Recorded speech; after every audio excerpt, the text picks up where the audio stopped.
खुलुमबाय लोगोफोर एक्चुअली आं दिनैहाय मोनसे खोथा टपिकखौ लानानैसो सावरायनो नागिरदों एसे दिगदार जानो हागौ आं माबायावसो दंफैयो दे ओरै गामिथिंजायसो दंफैयो दुब्लिबारियावसो दंफैयो आङो दुब्लिबारियाव थानासो खालामदों जाय हक बाथ्राफ्रा बिदिनोसै ओमफ्राय आं मोनसे बुस्थुखौ नुनो मोनदों मैयानिफ्राय जिहेतु बे रन्जन दैमारि सारनि मा जानानै दं केसा दिनै ना दिनैनि सरकारा खुंथायाव थानायफ्रा मा खालामनानै दोनदों तो जों बिनि बारैनो दान्दिसे सावरायगोन आरो सारखौ मबावहाय लांनायमोन दिनै मैया बिनि बारै एसे सावरायनि आं मैयाहाय जिहेतु गुवाहाटी कर्टआवहाय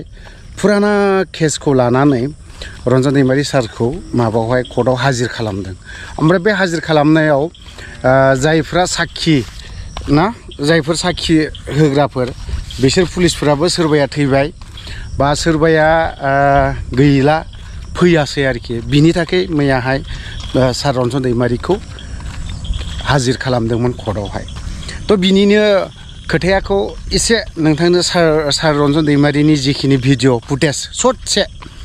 2-3 सेकेन्डसोनि बे भिडिअ फुटेजखौनो नोंथांमोन एसे खोन्थालांनोसै नायलांदो बिदिला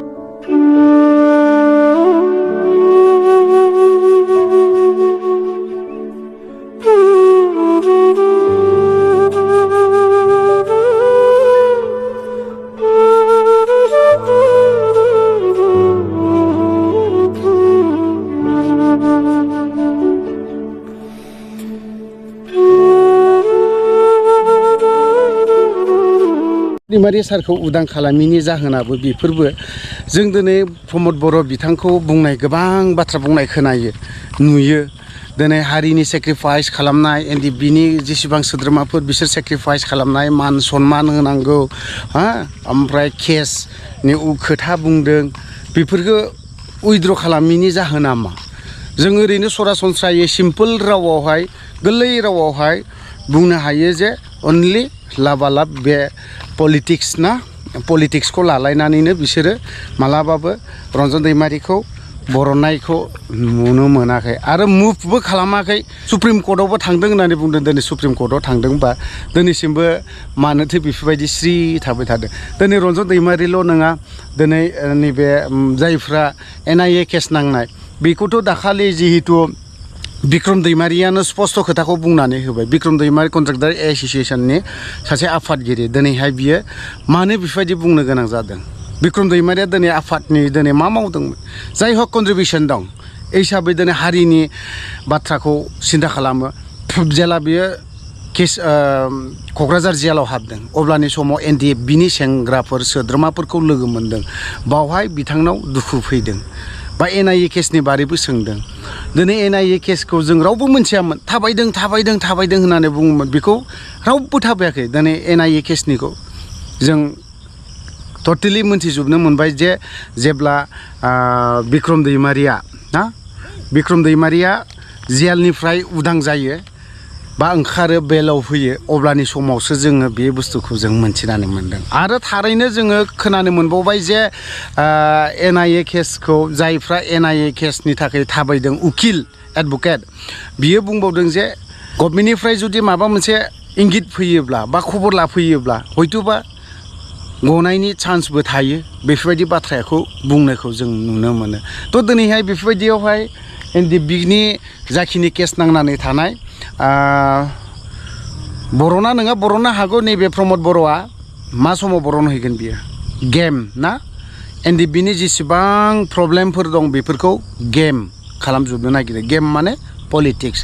जों गाबोनो सोरबा BPFआबो बुंगोन सोरबा UPPLआबो बुंगोन ना जों बरनगोन होननानै नाथाय रावबो पलिटिसियानफ्रा जेब्ला खुंथायाव फैगोन ना अब्लाना रावबो बरननाय बा दांनायनो नङा बे केसाखौ जेरैबायदि कभिडनि बाथ्राखौ बुंदों बिथांमोना कभिडनि खोथाखौ COVID-19खौ लानानै गोबां खामानि मावनांगौ दंमोन बावहाय थांबाय जोंहा मावनो हायाखै दा फैयै ओमफ्राय 2024आव मा बुंबावगोन बिसोरो इलेक्सन सफैबाय माबा माबि नांबाय बावहाय जों अफिसानो जायासै थाबायासै दा जोङो एबार बोसोराव जोंखौ खुंथायाव थाहोबाव बा पावाराव जुदि थायोब्ला 100% जों बिसोरनि खामानिखौल' मावगोन होननानै बुंगोन नाथाय बेफोर गासिबो थगायनाय गोजा सोरबा पलिटिसियानफोरा बेफोरबायदि रावखौ थगायोल'नो मालाबाबो मावफुङा आखाइजों मावनाय आलादा खुगाजों बुंनाय रावा आलादा आरोखि खारन बिसोरबो थिउरिखौल'नो बिराद मोजां बाहायो प्रेक्टिकेल माराबाबो गैया खम ओमफ्राय प्रमद बर'नि मोनसे आङो स्टेटमेन्टबो नायदोंमोन दाखालि जिथु स्टेटमेन्ट होनाय बेफोरबायदिखौ मावफुंजोबोबाथ' मोजांनि बाथ्रा मा 10 बोसोर बिलाय 100 बोसोरबो थागोन नोङो मोनथिबाय बेफोरबायदिखौ जुदि मावफुंनानै होयोबा आरो मावफुंखाथारखानांगोनबो खारन नोङो दिनै सागानगिरि जानानै सासे नोङो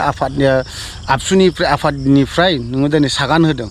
होखांनानै नों आफादगिरि हिसाबै नोङो खुंथायावबो थाबाय खुंथायाव थानाय लगे लगे जोंनि जाय एनआइए नांनानै थानाय बा रन्जन दैमारिजों लोगोसे गोबां सोद्रोमाफोर दं बिसोरखौबो दिनैहाय बरननांगौ बा माबा खालामनांगौआ नोंनिनो दायित्वमोन दिनै बेफोरबायदिखौबो नोंथाङा मावनाय बा बरननायनि बेबस्था राहा लामा लानायखौबो जों नुनो मोनाखै अनलि नोंनि जाखिनि बाथ्रा बुंनाय बेफोरो गासैबो थगायनायफोरबायदि मोनो मानो होनना बुङोब्ला माखासे स्टेटमेन्टफोरखौ माखासे बुंनाय रावफोरखौ ना बेफोरबायदि आरोखि थ' लोगोफोर आं भिडिअखौ दिनै बारा गोलाव खालामनो सानाखै बेखिनिखौल' लाबोदोंमोन जय बर' हारिनि